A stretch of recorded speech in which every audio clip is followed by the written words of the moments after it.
Hi, it's Carol. Uh, Today I've got with me the Betty Crocker Picture Cookbook, text edition, 1950. My aunt gave it to me. She was in the nursing home. She no longer cooked, and she passed it on, and it has been a huge blessing. I go to it all the time to just get little tips and tricks, and I learned how to boil an egg out of there. Crazy. Now I know how to make boiled eggs so they don't get all green. But yeah. So anyway, yesterday I made a cake for my stepson. It was his birthday, and he's an adult. And we invited him and his wife over, and I made the light golden cake. If I don't know if any of you have this book anymore, but it's on page 125. And the thing is that I mill my own grain. So I used hard white wheat berries, and I'm trying to convert some of Betty Crocker's and some of the older recipes over to the fresh milled flour. And I did the two 9-inch layer pans for his birthday. Funny story. I was mixing the cake together, and my hand mixer broke. And I had just told my husband that I think that I needed a new hand mixer. And right after that, one of the paddles quit. And so I pulled it out, and I was mixing it with the other one. And then pretty soon that one quit. But then by then I was close enough that I could just like finish doing it by hand. And then I put parchment paper in the bottom of the 9-inch rounds and divided it up, baked them. When they came out, I let them sit for just a little while, and then I stuck them in my freezer. And then to make the frosting, I have a KitchenAid, but I had my mill attachment onto my KitchenAid. I actually have a mock mill, but if I want the grain to be a lot coarser, then I will just throw it on my KitchenAid, because that won't grind it as small, and then I just use it to where it'll grind it as big as possible, and then I use that for hot cereal. Oh, that is so good. So anyway, we had also just moved like 6 months ago, and so I'm not totally done unpacking. It's been crazy. And I couldn't find the whisk to my KitchenAid, and I spent half an hour running around looking for that. And I wanted to make frosting, but I didn't want to make it by hand, because then I tend to get like really runny frosting, and I didn't want that. So I couldn't find it. So then I finally I found my submersion blender, and if you ever done powdered sugar with a submersion blender, it's a trip, and you should try it. And then I accidentally I use coconut oil that's butter flavored, because I can't do dairy. So I also am converting these over to be dairy free. And then with my fresh milled flour, I can eat the gluten. Otherwise, I have to stay away from store bought flour, bread, that kind of stuff, because of the gluten.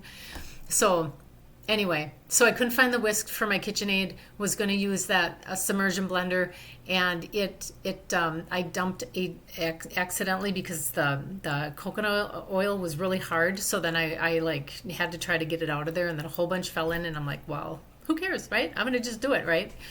And so anyway, the submersion blender worked better than I thought it would, and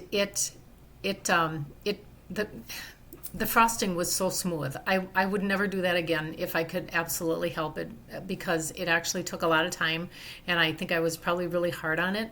And I think that a KitchenAid would be amazing if I ever find the whisk. So anyway, so got that all done, and then when I pulled the cake out of the freezer, and I put the bottom down, and then I put frosting in the middle, and then I put the top on.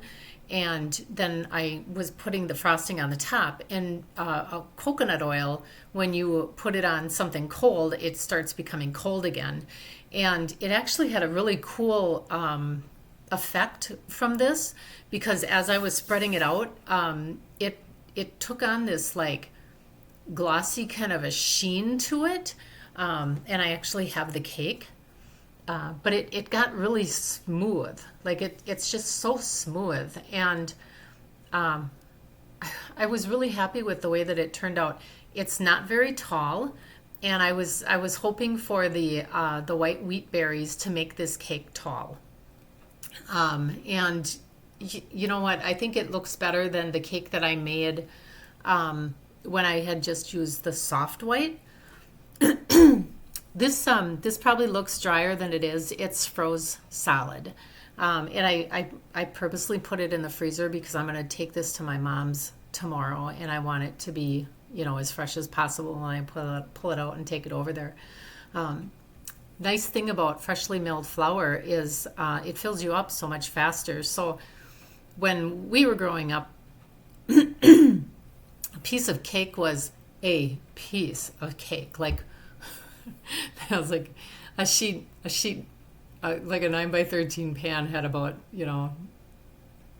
9 pieces of cake in it. So we ate cake and let them eat cake. And so anyway, fresh milled has the all the bran and the germ in it, and it is amazing. And it fills you up so much faster, and you don't get this sugar rush where you drop, later. So I've so much appreciated this, and I was really happy with the effect and the way that it turned out. I don't know. It's hard to get an honest opinion about, from the people that were over, because they're going to tell me, well, of course it tasted great, and I would love to have a really honest opinion on, did they think that the hard white wheat was, I wish I had a side by side hard white wheat, soft white wheat, and maybe I'll do that some down the road, just to get a better understanding of what, how different that really is between the two. But I'm really happy with it. And so, if any of you are out there making your own stuff and you're cooking from scratch, and I would love to hear about it. If you have any old cookbooks from the 1950s that you're still trying to make, I would be very interested in hearing about that.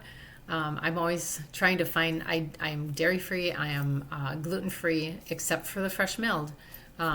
Because my body, for whatever reason, because I'm not celiac, I just have a allergy to gluten. But because I mill it myself, my body can process it. So, yeah, if you've got any recipes out there that are, old time favorites, or you have old cookbooks, I would love to hear about it, and just find out your whole experience and adventure with it. Thanks. Bye.